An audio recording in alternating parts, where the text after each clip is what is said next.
سب سے پہلے سورۃ الفاتحہ۔ اللہ عز و جل نے ام القرآن فاتحہ جیسی سورت پوری تورات اور انجیل میں نازل نہیں فرمائی۔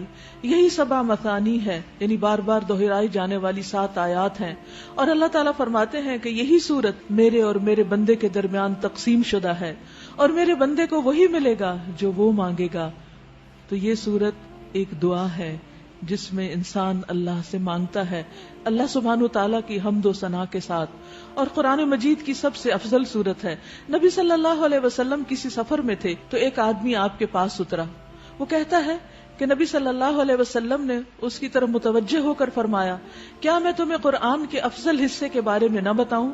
کیا میں تمہیں قرآن کے افضل حصے کے بارے میں نہ بتاؤں؟ پھر آپ نے اس پر الحمدللہ رب العالمین کی تلاوت کی۔ اور ویسے بھی اس بات کی دلیل اس سے بھی ملتی ہے کہ ہم ہر نماز کی ہر رکعت میں اس سورت کو دہراتے ہیں۔ تو آئیے اس سورت کا معنی سمجھتے ہیں، اس سورت کے معنی کو دہراتے ہیں، اس سورت کے معنی کو تازہ کرتے ہیں تاکہ ہم اپنی نمازوں کو بھی بہترین بنا سکیں۔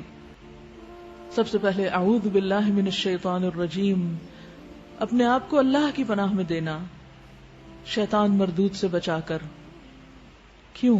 اس لیے کہ انسان جب اللہ کے راستے پر چلنے لگتا ہے تو شیطان سب سے زیادہ انسان پر حملہ آور ہوتا ہے۔ تو اعوذ باللہ کہیے، اعوذ باللہ، میں اللہ کی پناہ لیتی ہوں، اعوذ باللہ من الشیطان الرجیم، شیطان مردود سے بچنے کے لیے، اس کی شرارتوں سے، خواہ وہ جنوں میں سے ہوں خواہ وہ انسانوں میں سے ہوں، وہ کوئی بھی ہوں، وہ جو مجھے اس راستے پر چلنے سے روکیں، اس راستے کو میرے نزدیک غیر اہم بنائے، تو میں ان سب سے بچنے کے لیے اپنے آپ کو اللہ کی پناہ میں دیتی ہوں کہ اللہ تعالی میری حفاظت فرمائے۔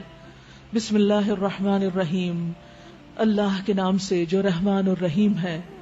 اللہ سبحانہ وتعالیٰ کی یہ رحمت ہے کہ اس نے یہ کتاب ہم پر نازل کی۔ الرحمن علم القرآن، رحمان جس نے قرآن کی تعلیم دی۔ اللہ سبحانہ وتعالیٰ کی بے شمار رحمتیں ہیں، لیکن سب سے بڑی رحمت کہاں ظاہر ہوتی ہے؟ اس قرآن کے ذریعے۔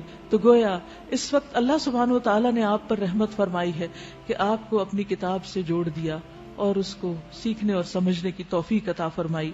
الحمدللہ رب العالمین، تعریف اللہ ہی کے لیے ہے جو تمام کائنات کا رب ہے۔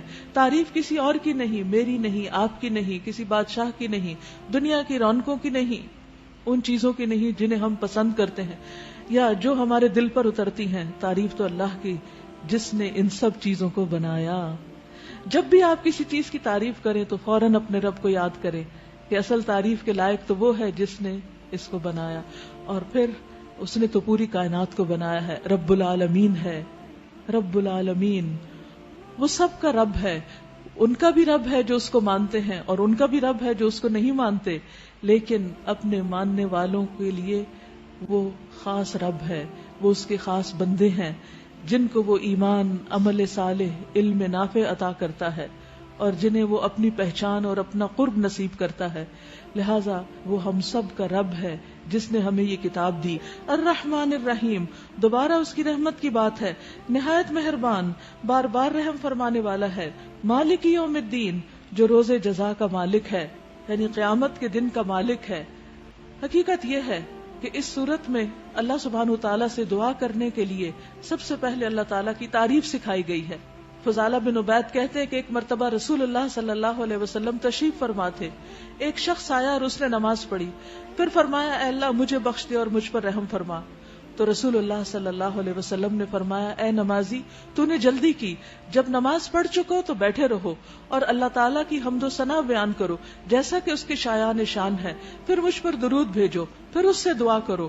تو ہم یہاں پر اللہ سبحانہ وتعالیٰ کے الاسماء الحسنی کے ذریعے ان کا وسیلہ اور واسطہ دے کر دعا کر رہے ہیں، جس میں سب سے پہلے رب العالمین ہے، پھر الرحمن الرحیم ہے، پھر مالک یوم الدین ہے۔